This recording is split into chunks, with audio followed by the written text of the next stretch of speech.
ठीक है, ओके। तो हम लोग क्या पढ़ने वाले हैं? पर्सनल प्रोनाउन पढ़ने वाले हैं। ठीक है, जैसे कि मैंने पहले दिन बताया था कि प्रोनाउन का सिर्फ हम लोग इंट्रोडक्शन देखे थे उस वाले वीडियो में। ठीक है, तो इस वाले वीडियो में हम लोग देखेंगे कि पर्सनल प्रोनाउन का कितने प्रकार होते हैं, उनका केस क्या होता है, कैसे उनका प्रयोग किया जाता है। ठीक है, तो अगर तुम कंप्लीट क्लास देखते हो तो डेफिनेटली मैं तुम्हें गारंटी के साथ कह सकता हूँ कि इस टॉपिक से रिलेटेड कभी भी तुम्हें कन्फ्यूजन नहीं होगा। ठीक है, तो इस वीडियो को पूरा देखना। चलो शुरू करते। देखो, पर्सनल प्रोनाउन का डिफिनेशन क्या है? It is used for person. It is used for person. इसका प्रयोग किसके लिए किया जाएगा? पर्सन के लिए किया जाएगा, हमेशा व्यक्ति के लिए किया जाएगा। ठीक है, वर्ड लाइक देखो कितने प्रकार के जो पर्सनल प्रोनाउन होते हैं, सिर्फ 7 प्रकार के होते हैं। I, we, you, they, he, she, it, 7 तुम्हारे होते हैं पर्सनल प्रोनाउन होते हैं। ठीक है, अब इन्हीं 7 में से आई और बी को कहते हैं फर्स्ट पर्सन। आई और बी को क्या बोलते हैं? फर्स्ट पर्सन बोलते हैं। यू को क्या बोलते हैं? सेकंड पर्सन बोलते हैं। और दे, ही, सी, इट को क्या बोलते हैं? थर्ड पर्सन बोलते हैं। ठीक है, अब इतना ही जान लेना पर्याप्त नहीं है। ठीक है, हमें चूँकि इसका पूरा यूज़ सीखना है ना, कोटा थोड़ी पूरा करना है, समझना है। तो कभी भी इन पर्सनल प्रोनाउन का यूज इनके हिंदी के आधार पे नहीं होता है। फिर क्या कैसे होता है? इनके केस के आधार पे होता है। ठीक है, देख लो जो पर्सनल प्रोनाउन होता है उनका केस क्या होता है। तो जो पर्सनल प्रोनाउन होते हैं उनका केस कितना होता है? 4 केस होता है।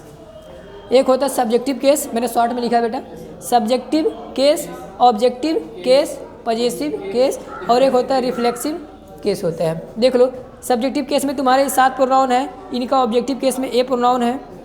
पजेसिव जो प्रोनाउन होते हैं, देखो माइन होता है, आर्स होता है, योर्स होता है, देयर्स होता है, हिज होता है, हर्स होता है, और इट का जो पजेसिव प्रोनाउन होता है वह नहीं होता है। इट का जो पजेसिव एडजेक्टिव होता है। देखो इधर बगल में लिखा, रेड कलर से लिखा है, माई प्लस नाउन, इसका मतलब ही मेरा होता है। आवर प्लस नाउन, इसका मतलब भी हमारा होता है। लेकिन डिफरेंट क्या है रेड वाले में और ब्लैक वाले में? जो ब्लैक कलर से लिखा है बेटा, ये तुम्हारे होते हैं पजेसिव प्रोनाउन। क्या होते हैं? पजेसिव प्रोनाउन होते हैं। और जो रेड कलर से लिखे गए हैं इनको कहते हैं पजेसिव एडजेक्टिव। कभी भी अगर तुम्हें my, our, your, their, his, her, its का प्रयोग करना है तो इनके तुरंत बाद आपको एक नाउन लिखना पड़ेगा, तो सेंटेंस कंप्लीट अर्थ देगा। अर्थात उसके अगर इसके बाद नाउन नहीं लिखोगे तो पूरा अर्थ नहीं दे पाएगा। इधर लिखा गया रिफ्लेक्सिव केस, इसका हिंदी होता है स्वयं या खुद से होता है। ठीक है, अब थोड़ा सा हम लोग इस पर 2-4 एग्जाम्पल लेते हैं। ठीक है, तो इसका आप स्क्रीनशॉट ले सकते हैं या नोट लिख सकते हैं, नोट कर सकते हैं वीडियो को पॉज करके। ठीक है, अब मैं नीचे मिटा रहा हूँ, 2-4 एग्जाम्पल मैं आपको समझा रहा हूँ कि इसको मैंने लिखा क्यों था आखिर। तो चलो मैं इसको नहीं मिटा रहा हूँ, सीक्वेंस को मैंने क्यों मिटा दिया। चलो ठीक है, मैं यहाँ मिटा दे रहा हूँ 2, बस यहाँ तक मैं मिटा दे रहा हूँ। देखो ध्यान से देखना, मैं कह रहा हूँ मुझे तुम, लो तुम कैसे लिखा रहा है? मुझे तुम पसंद हो, मुझे तुम पसंद हो, यहाँ देखो मुझे आया। और एक मैं कह रहा हूँ, दूसरा मैं लिख रहा हूँ, तुम मुझे बुलाए थे, तुम मुझे बुलाए थे या तुमने मुझे बुलाया था, बात वही है। ठीक है, अब देखो दोनों में आया, हिंदी मुझे आया, यहाँ पर भी मुझे, यहाँ पर भी मुझे। तो अब हमें जब इसका इंग्लिश लिखना होगा तो मुझे का जरा इंग्लिश मुझे का इंग्लिश देखो कहाँ है, यहाँ लिखा है मुझे यहाँ लिखा है, तो मुझे का इंग्लिश क्या होता है? मी। तो बहुत समझदार बच्चे होते हैं, मैंने देखा भी है, जनरली ऐसे बनाते हैं कि me like you, me like you, जबकि ये सेंटेंस ग्रामेटिकली बिल्कुल ग्रामेटिकली नहीं, ये सेंटेंस गलत ही है, स्पीकिंग में भी नहीं चलता भाई। जिसको ग्रामर का उतना इन्फॉर्मेशन नहीं होता है वो स्पीकिंग में कभी कभी मी का प्रयोग कर देते हैं, लेकिन कभी कभी। ठीक है, तो यहाँ पे ऐसे मी बोल देंगे तो गलत हो जाएगा। क्यों?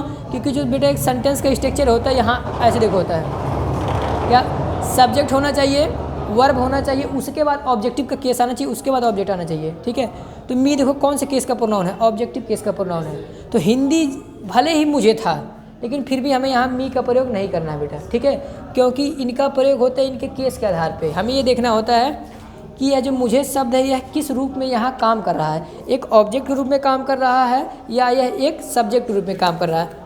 सब्जेक्ट का मतलब क्या होता है? जो काम करता है, वो सब्जेक्ट। ऑब्जेक्ट का मतलब जो काम को रिसीव करता है उसे बोलते हैं ऑब्जेक्ट। काम जिसके ऊपर होता है वो है ऑब्जेक्ट, और काम को जो करता है वो क्या होता है? सब्जेक्ट होता है। देखो मुझे तुम पसंद हो, पसंद करने का काम मैं ही तो कर रहा हूँ, तो इसलिए यहाँ पे बेटा मी गलत, यहाँ क्या होना चाहिए था? आई। क्या होता? आई लाइक यू, मैं तुम्हें पसंद करता हूँ, आई लाइक यू। अब सेंटेंस तुम्हारा सही हो गया। यहाँ दूसरा देखते हैं, लिखा था तुम मुझे बुलाए थे, तुम मुझे बुलाए थे। बुलाने का काम कौन किया? यू। बुलाने की इंग्लिश होता है कॉल्ड। अब देखो मुझे, अब मुझे का इंग्लिश अभी तो सर आपने बताया आई, आई लिख दे, आई लिख दे यहाँ, यू कॉल्ड आई। लो गधे, तो मुझे का इंग्लिश यहाँ पे आई नहीं होगा। क्यों? क्योंकि देखो यहाँ पे जो मुझे शब्द है ये काम को रिसीव कर रहा है। बुलाने का काम किसे हुआ? देखो ऑब्जेक्ट को पहचानने का सिंपल सा तरीका बता रहा हूँ। हमेशा मेन वर्ब से एक सवाल पूछा जाता है, क्या और किसे। व्हाट या तो हुम से सवाल पूछते हैं तो जो शब्द आंसर में आता है वही आंसर वाला शब्द हमारा ऑब्जेक्ट कहलाता है। देखो यहाँ तुम सवाल पूछो, तुम किसे बुलाए, तुमने किसे बुलाया, तो जवाब है मुझे। तो इसलिए जब मुझे काम कर रहा ऑब्जेक्ट के रूप में, ऑब्जेक्टिव केस में ही तो मी होता है। आई किस केस में होता है? सब्जेक्टिव केस में। इसलिए मैंने यहाँ आई का प्रयोग किया क्योंकि ये सब्जेक्ट की ज़रूरत था इसी परिवार से। और अब की बार मुझे आई का ज़रूरत नहीं है क्योंकि आई सब्जेक्ट की जगह पे आएगा हमेशा। आई जहाँ कहीं प्रयोग किया जाएगा वहाँ उस सब्जेक्ट के रूप में काम करेगा, ऑब्जेक्ट कभी नहीं बन सकता है। तो यहाँ पर क्या होता है बेटा? मी होता है। बात समझ में आया? तो इस एक एग्जाम्पल और मैं दिखा दे रहा हूँ इसी का, एक एग्जाम्पल और, उसके बाद फिर हम लोग इसके इस टॉपिक पे आ जाएंगे। देखो मैं कह रहा हूँ उसने तुम्हें गाली दिया। लो उसने तुम्हें क्या दिया? गाली खाने वाला चीज़ है? नहीं, खाने वाला चीज़ नहीं है। दूसरा देखो, तुम्हें घर जाना है। दो सेंटेंस है, ठीक है। देखो उसने तुम्हें, यहाँ देखो तुम्हें और तुम्हें, तुम्हें तुम्हें शब्द क्या है? कॉमन है। तो क्या देखेंगे यहाँ पर भी तुम्हें, यहाँ पर भी तुम्हें, दोनों का जो इंग्लिश वर्ड होगा सेम होगा? बिल्कुल सेम नहीं होगा। क्यों? क्योंकि हमने जैसे देखा कि कोई भी पर्सनल प्रोनाउन काम करता है उसका जो इंग्लिश होता है बेटा उसके केस के आधार पे हम उसका इंग्लिश लिखते हैं, ठीक है। तो यहाँ देखो उसने तुम्हें गाली दिया, गाली देने का काम कौन किया? उसने। तो ये क्या हुआ? सब्जेक्ट। अभी तो उसने का जो इंग्लिश ढूंढोगे तो कहीं उसने का इंग्लिश लिखा ही नहीं होगा। जो मैंने चार्ट बनाया था उसने का इंग्लिश ही नहीं होता है। तो हमें पता चलता है कि उसने जो होता है थर्ड पर्सन का प्रोनाउन होता है, इसलिए इसके लिए हम ही का प्रयोग किए, तो ही हो गया। गाली देने का इंग्लिश होता है अब्यूज्ड, अब्यूज होता है लेकिन पास्ट इंडेफिनिट है तो इसलिए अब्यूज्ड। गाली, देखो फिर सवाल पूछो क्या और किसे। उसने गाली दिया, किसे गाली दिया? जवाब है तुम्हें। तुम्हें का यहाँ इंग्लिश क्या होगा? यू के केस में मजा है, पता है क्यों? क्योंकि यू का देखो सब्जेक्टिव केस भी यू, ऑब्जेक्टिव केस भी यू होता है, ठीक है। तो यहाँ पर यू सब्जेक्टिव केस में नहीं आया बेटा, ऑब्जेक्टिव केस में आया। देखो सब्जेक्ट, वर्ब और ऑब्जेक्ट, तो ये यू ऑब्जेक्टिव केस में है। लेकिन यहाँ देखो तुम्हें घर जाना है, काम कौन करेगा? यू, यही काम करेगा हमारा, ठीक है। तो यहाँ तुम्हें जो है ये काम करेगा, तो काम करेगा, काम कौन करता है? जो सब्जेक्ट होता है, ठीक है। तो यहाँ आपकी बार जो यू है लिखा तो खैर यू ही लिखना पड़ेगा क्योंकि यू का दोनों केस सेम होता है, ठीक है। लेकिन हम यहाँ पे यू जो होगा सब्जेक्टिव केस में आएगा बेटा, तो इसका इंग्लिश होगा you have to go home, ठीक है। जब होम अकेला हो बेटा तो होम के पहले टू का प्रयोग नहीं होता, ठीक है। लेकिन अगर हाँ होम के पहले कोई और एडजेक्टिव आएगा तो टू का प्रयोग किया जाएगा। तो मैं उम्मीद करता हूँ ये केस तुम्हें समझ में आया होगा, ठीक है। बस इतना सिंपल से याद रखो बेटा कि इनका जो प्रयोग होता है इनके हिंदी के आधार पे नहीं होता है, इनके केस के आधार पे किया जाता है, ठीक है। थोड़ा सा इधर कन्फ्यूजन दूर कर लेते हैं माइन और माई में, ठीक है। देखो दो सेंटेंस देखो क्लियर हो जाएगा। मैं कह रहा हूँ लो दैट हाउस इज माइन, एक सेंटेंस लिख रहा हूँ। अब मैं लिख रहा हूँ दैट इज माई होम। देखो दोनों का हिंदी वही है, क्यों है? मेरा घर है, ठीक है। लेकिन इसका हिंदी है वह घर मेरा है। क्या हिंदी है? वह घर मेरा है। इसका हिंदी ऐसे है कि वह घर मेरा है। हिंदी इसका होगा वह घर मेरा है। इसका हिंदी क्या होगा? वह मेरा घर है। छोटा सा डिफरेंट है बेटा। देखो जो यहाँ घर है, मेरा के बाद घर आया है, ठीक है, तो मेरा के बाद एक नाउन आएगा, तो यह शब्द कहलाएगा पजेसिव एडजेक्टिव। क्या कहलाएगा? इसलिए इसके लिए पजेसिव एडजेक्टिव के लिए माई बनाया गया है। क्या बनाया गया? इसीलिए देखो मैं लिखा हूँ कि माई के बाद नाउन, आवर के बाद नाउन, नाउन का प्रयोग होता है। तो देखो मेरा के बाद घर आया, तो मतलब मेरा के बाद नाउन आया, तो इसलिए हम इसके बाद घर का प्रयोग किए हैं। देखो माई हाउस, तो ये तुम्हारा पजेसिव एडजेक्टिव है। पजेसिव एडजेक्टिव, पजेसिव एडजेक्टिव है ये, पजेसिव प्रोनाउन नहीं है। प्रोनाउन का मतलब ही क्या होता है कि नाउन ना आने पाए, नाउन को रोकता है ना आने से, नाउन की जगह भी प्रोनाउन प्रयोग होता है ना। तो यहाँ देखो माइन के बाद कोई और शब्द आया नहीं। देखो वह है घर, दैट हाउस इज़ माइन, मेरा है। मेरा के बाद कोई और शब्द आया नहीं आया, कोई नाउन नहीं आया बेटा, ठीक है। तो इस तरह से प्रयोग करेंगे। इस तरह से मैं बोल सकता हूँ this mobile is ours, this mobile is ours, यह मोबाइल हमारा है, यह मोबाइल हमारा है। This mobile is ours, ours बोल सकते हो या आवर्स बोल सकते हो, ठीक है। मैं कहूँ सब कुछ तुम्हारा है, सब कुछ तुम्हारा है, तो एवरीथिंग इज योर्स, योर नहीं योर्स, पसंद आ रहा है?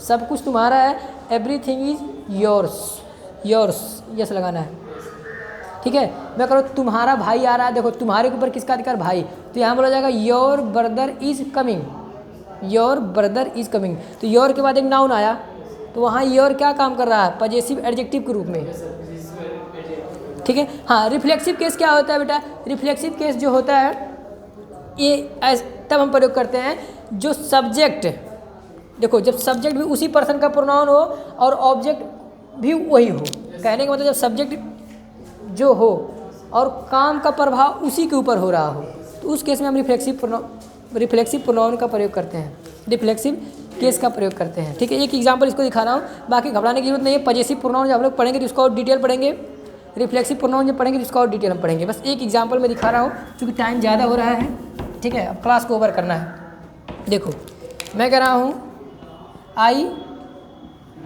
Have hurted my self, I have hurted my self, मैंने अपने आप को ही घायल कर लिया है, मैंने अपने आप को ही क्या कर लिया है? देखो यहाँ बेटा सब्जेक्ट भी मैं ही हूँ और इसका जो काम का प्रभाव पड़ा ऑब्जेक्ट वो भी मेरे ऊपर ही पड़ा, ठीक है। तो इसलिए जब सब्जेक्ट भी सेम पर्सन का हो, ऑब्जेक्ट भी सेम पर्सन हो, तो उस केस में हम ऑब्जेक्टिव केस का प्रयोग नहीं करते हैं, हम उसी केस का रिफ्लेक्सिव केस का प्रयोग करते हैं, ठीक है। जैसे मैं कहूँ तुम अपने आप को धोखा दे रहे हो, धोखा देने का काम करो तुम, और किसे दे रहे हो? अपने आप को, तो you are cheating yourself, you are cheating yourself. पसंद आ रहा है? एक आदमी के लिए तो सेल्फ का प्रयोग होता है, एक से अधिक के लिए सेल्फ्स का प्रयोग होता है, ठीक है। इसको हम और भी डिटेल देखेंगे अगली वीडियो में, जब मैं तुम्हें पढ़ाऊंगा पजेसिव प्रोनाउन पढ़ाऊंगा, ठीक है। अब इसको हम खत्म, मैं इसको मिटा रहा हूँ। अब हम आ रहे हैं इसके सीक्वेंस पे आ रहे हैं, ओके। हाँ, केस समाप्त हुआ। अब बात करते हैं जो सीक्वेंस होना चाहिए प्रोनाउन का। यहाँ मैंने लिखा भी था नीचे, लेकिन अब फिर से यहाँ मैं लिख दे रहा हूँ जो प्रोनाउन का बेटा सीक्वेंस, प्रोनाउन का सीक्वेंस, सीक्वेंस मतलब क्रम, कि प्रोनाउन का क्रम क्या होगा। कभी कभी क्या होता है कि एक ही सेंटेंस में 2 प्रोनाउन आ जाता है, कभी कभी 3 प्रोनाउन आ जाते हैं, ठीक है। घबराओ मत, 3 से ज़्यादा प्रोनाउन नहीं आएगा। तो जब 3 प्रोनाउन आएगा तो क्या करेंगे? 2 प्रोनाउन आएगा तो कैसे लिखेंगे हम लोग, ठीक है, उसी को डिस्कस करेंगे। देखो बस शॉर्ट में लिखना है सिंगुलर, सिंगुलर। देखो जब 2 प्रोनाउन या 3 प्रोनाउन, कितनों प्रोनाउन, जब सब सिंगुलर केस में आएंगे तो हमें इस सीक्वेंस का प्रयोग करना है। 231 कौन सा सीक्वेंस? जब 3 प्रोनाउन होगा तो इस सीक्वेंस का प्रयोग करना है, जब दोनों सिंगुलर होंगे। जब 2 प्रोनाउन आएंगे, जब 2 प्रोनाउन आएंगे और दोनों सिंगुलर होंगे तो हम इस केस का भी प्रयोग कर सकते हैं, ठीक है। या फिर हम इस केस का भी प्रयोग कर सकते हैं, इस सीक्वेंस का भी प्रयोग कर सकते हैं, या फिर कभी कभी हम इसको इस सीक्वेंस का भी प्रयोग कर सकते हैं व्यक्ति सीक्वेंस का भी प्रयोग कर सकते हैं। कब? जब तीनों प्रोनाउन सिंगुलर हो। तो 2 मतलब सेकंड पर्सन का प्रोनाउन, 3 मतलब थर्ड पर्सन का प्रोनाउन, आई मतलब फर्स्ट पर्सन का प्रोनाउन। मैं एग्जांपल से दिखा रहा हूँ, घबराने की जरूरत नहीं है। 2 प्रोनाउन होगा तो इस तरह से भी हो सकता है, इस तरह से भी हो सकता है, इस तरह से भी हो सकता है। और जब तुम्हारा प्लूरल होगा, कहने का मतलब क्या है, जब तुम्हारे तीनों प्रोनाउन प्लूरल हो, क्या हो, तीनों प्रोनाउन जो तुम्हारे प्लूरल होंगे तो हमें इस सीक्वेंस का प्रयोग करना है। जब 3 प्रोनाउन होंगे तो इस सीक्वेंस का प्रयोग करना है।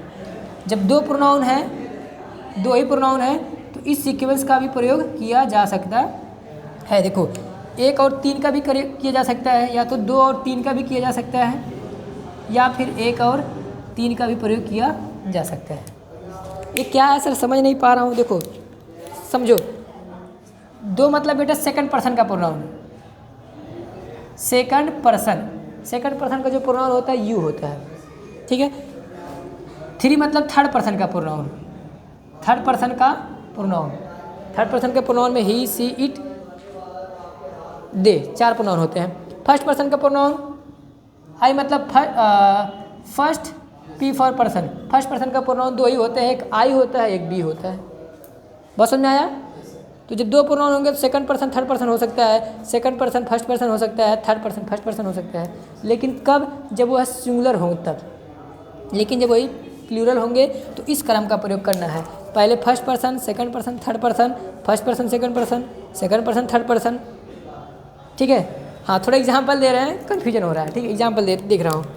देखो, तो पहले मैं सिंगुलर दिखा रहा हूँ कि जब 3 प्रोनाउन या 2 प्रोनाउन सिंगुलर होंगे तो कैसा क्रम होता है। देखो जैसे मैं कह रहा हूँ, जल्दी खत्म करने वाला, देखो ध्यान से देखो। मैं कह रहा हूँ मैं, वह और तुम, मैं, वह और तुम कल वहाँ सो रहे थे। ध्यान से सुनो, सोने का काम कितने लोग कर रहे हैं? सर सो रहे थे कि मैंने बोल दिया? सो रहे थे। कितने लोग सो रहे थे? 1, 2, 3 प्रोनाउन आया ना बेटा। मैं, वह और तू। अब इसका इंग्लिश हम कैसे बनाए? ठीक है, जिसको पता नहीं होगा वो पहले लिख देगा आई, ही एंड यू, वर स्लीपिंग ऐसे करके बना देगा, तो ये सेंटेंस हो जाता है बेटा गलत। देखो जब तीनों पर्सन सिंगुलर हो, 3 पर्सन हो या 2 पर्सन हो, ठीक है बेटा, 1 पर्सन होगा तो कन्फ्यूजन होगा ही नहीं, लेकिन 2 होता है तो कन्फ्यूजन बढ़ जाता है। कभी कभी 3 होता है, नहीं 3 से अधिक नहीं होगा बेटा, 3 ही प्रोनाउन आ सकते हैं, ठीक है। तो जब 3 प्रोनाउन हो लेकिन तीनों सिंगुलर को दिखाए, देखो मैं सिंगुलर है, 1 आदमी होते हैं, वह सिंगुलर है, ठीक है। 2 सिंगुलर होंगे, 1 बहुवचन भी हो सकता है, यू प्लूरल ही होता है, तो 1 को नहीं देखना हमें। 2 अगर सिंगुलर है तो हम इस सीक्वेंस का अप्लाई करेंगे। अब देखो कितने प्रोनाउन, 1, 2, 3 प्रोनाउन है, तो देखो 3 प्रोनाउन होंगे तो इस पर सीक्वेंस का 2, 3, 1 मतलब सेकंड पर्सन का पहले लिखेंगे, उसके बाद थर्ड पर्सन का लिखेंगे, उसके बाद फर्स्ट पर्सन का प्रोनाउन लिखेंगे। देखो पहले सेकंड पर्सन का प्रोनाउन लिखना होता है, तो इसमें से सेकंड पर्सन का इंग्लिश लिखेंगे। सेकंड पर्सन यू, लिखेंगे यू के बाद लगाएंगे कॉमा। थर्ड पर्सन लिखना होता है, थर्ड पर्सन वह है, तो वह का इंग्लिश ही। एंड और है तो एंड। अब देखो क्या लिखना होता है, फर्स्ट पर्सन का प्रोनाउन, तो मैं, आई हो जाएगा, ठीक है। अब जो भी जब 3 होंगे या 2 होंगे तो हमेशा जो वर्ब आएगा बेटा हेल्पिंग ऑफ बहुवचन का ही वर्ब होगा। तो पास्ट की बात है तो यहाँ पे वर्ब का प्रयोग होगा, किसका? वर्ब। सोने का इंग्लिश होता है स्लीप, लेकिन आईएनजी तो स्लीपिंग, देयर मतलब होता है वहाँ पर। अच्छा कल भी आया है, सो यस्टरडे, यस्टरडे, बस समझ में आया? 3 प्रोनाउन आया तो इस सीक्वेंस का मैंने प्रयोग किया। अच्छा अगर 2 ही होते तो, 2 ही प्रोनाउन होते तो, जैसे मैं कह रहा हूँ वह और तुम, वह और तुम कल यहाँ थे, वह और तुम कल यहाँ थे। जैसे मैं कहूँ वह और तुम कल यहाँ थे, बस मैं ऐसे लिखूँ। देखो कितने प्रोनाउन आए बेटे? 2 प्रोनाउन आ गया। तो अब कोई मैं वह लिख दूँ या पहले तुम लिखूँ, कन्फ्यूजन हो सकता है। तो क्रम देखो, जब दोनों सिंगुलर है, वह भी सिंगुलर है, ये भी सिंगुलर है, क्योंकि तुम कभी कभी 1 को भी दिखाता है, 1 से अधिक को भी दिखाता है, लेकिन यहाँ पे सिंगुलर है बेटा, दोनों सिंगुलर है। तो जब दोनों प्रोनाउन सिंगुलर है तो देखो 2 प्रोनाउन होंगे, फर्स्ट देखो इस क्रम में हो सकते हैं, क्योंकि देखो सेकंड पर्सन का प्रोनाउन आया है और थर्ड पर्सन का प्रोनाउन आया है। तो देखो हम इस, देखो पहले देखो सेकंड पर्सन का लिखा जाएगा यू एंड थर्ड पर्सन का प्रोनाउन ही, ठीक है। अब वर्ब आएगा, बहुवचन का वर्ब आएगा, तो वर कहाँ थे, तो वर्ब में यहाँ थे, सो हियर, कल तो यस्टरडे हो जाएगा, ठीक है। ये सिंगुलर का समझ में आया सीक्वेंस, ठीक है। अब प्लूरल का एक दो एग्जाम्पल देख लेते हैं, उसके बाद समाप्त करते हैं बेटा। हाँ, अब देखो, जैसे मैं कह रहा हूँ, अब इसका दिखा रहा हूँ, ठीक है। जैसे मैं कह रहा हूँ हम, वे और तुम, हम, वे और तुम,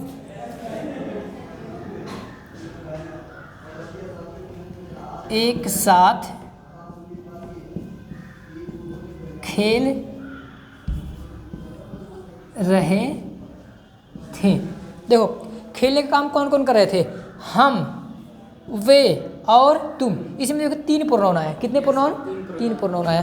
तो देखो मैंने बताया बेटा, जब तीन प्रोनाउन रहेंगे, अगर तीनों में से दो सिंगुलर होंगे तो हम इस सीक्वेंस का प्रयोग करेंगे, लेकिन अगर तीनों में से दो प्लूरल केस के होंगे या तीनों प्लूरल केस के होंगे तो हम तुरंत इस सीक्वेंस का प्रयोग करेंगे, ठीक है। देखो, हम एक को नहीं दिखाता है, एक से अधिक को दिखाता है, ठीक है। वे एक से अधिक को दिखाता है, वे। तो जब दो बहुवचन मिल जाए तो तुरंत समझ जाओ 123 का फार्मूला लागू होगा। 123 मतलब क्या, फर्स्ट पर्सन का प्रोनाउन पहले, तो फर्स्ट पर्सन मतलब बी, कॉमा, फिर सेकंड पर्सन का प्रोनाउन तो you, second person pronoun you. भले बाद में हिंदी में लिखा है, हिंदी के लिखावट से हमें इसके लिखावट से मतलब नहीं है, ठीक है। इंग्लिश का सीक्वेंस अलग होता है, इंग्लिश का अलग होता है। अब लिखेंगे एंड, अब लिखेंगे थर्ड पर्सन का प्रोनाउन, देखो तो दे, खेल रहे थे, सो वर प्लेइंग, एक साथ खेल रहे थे, एक साथ का इंग्लिश होगा बेटा वन अनादर, क्या होगा, अनादर, वन अनादर, ठीक है। चूंकि एक से अधिक लोग थे इसलिए वन अनादर का प्रयोग हुआ, तो इस सीक्वेंस का प्रयोग हुआ। एक और दिखा दूँ, बस छोटा सा एग्जाम्पल और देंगे, उसके बाद बंद करते बेटा। मैं कह रहा हूँ हम और वह, हम और वह, हम और वह, मुंबई कैसे लिखूं, मुंबई, मेरा हिंदी वीक है, थोड़ा जान ही रहे हो, ठीक है, because I am weak at Hindi. Mumbai, हम और वह मुंबई जा रहे हैं। हाँ, हिंदी में गलत होगा, माइंड मत करना, ठीक है। हम और वह मुंबई जा रहे हैं। तो देखो इसमें काम कौन कर रहा है, दो प्रोनाउन, हम काम कर रहा है और वह काम कर रहा है, ठीक है। तो इसमें देखो पहला प्रोनाउन बहुवचन का मिल गया, वह भले सिंगुलर है लेकिन पहला प्रोनाउन बहुवचन का मिल गया, तो हमें किसका प्रयोग करना है, नीचे वाले सीक्वेंस का। देखो इसमें कौन सा फर्स्ट पर्सन का प्रोनाउन है, थर्ड पर्सन का, तो किस सीक्वेंस का प्रयोग करेंगे ध्यान दो। फर्स्ट पर्सन थर्ड पर्सन कहाँ है, यहाँ है, फर्स्ट पर्सन थर्ड पर्सन। तो फर्स्ट पर्सन के इंग्लिश पहले लिखोगे, इंग्लिश हो जाएगा बेटा we and he are going to Mumbai. Clear है, ठीक है। तो इस तरह से पर्सनल प्रोनाउन का पूरा टॉपिक हुआ, समाप्त हुआ। मैं फिर से एक बार रिवाइज करा दे रहा हूँ फटाक से, उसके बाद फिर क्लास समाप्त करते। देखो पर्सनल प्रोनाउन बनाया गया है सिर्फ व्यक्ति के लिए, ठीक है, सिर्फ व्यक्ति के लिए इनका प्रयोग होता है। जनरली ये 3 प्रकार के होते हैं, फर्स्ट पर्सन, सेकंड पर्सन और थर्ड पर्सन के होते हैं। फर्स्ट पर्सन ये रहा आई बी यू, सेकंड पर्सन, और यहाँ से लेके यहाँ तक थर्ड पर्सन होते हैं। इसका मैंने तुम्हें केस समझाया, subjective case, objective case, possessive case और रिफ्लेक्सिव केस। उसके बाद अंत मैंने तुम्हें बताया प्रोनाउन का क्रम। तो जो ना मैंने तुम्हें फार्मूला बताया है जिसमें कि 2 सब्जेक्टिव 3 प्रोनाउन के लिए है, उसके बाद 2 प्रोनाउन के लिए ये रहा, ठीक है। लेकिन जब 3 प्रोनाउन बहुवचन में से हो जाएं तो हमें इस प्रोनाउन का इस सीक्वेंस का प्रयोग करना है, 2 रहेंगे तो एक ऐसे इस तरह से करना है। ये 1-2 एग्जाम्पल है, ठीक है। तो आज के लिए इतना ही। अगर वीडियो अच्छा लगा हो तो बेटा प्लीज़ चैनल को सब्सक्राइब कर देना। Thank you.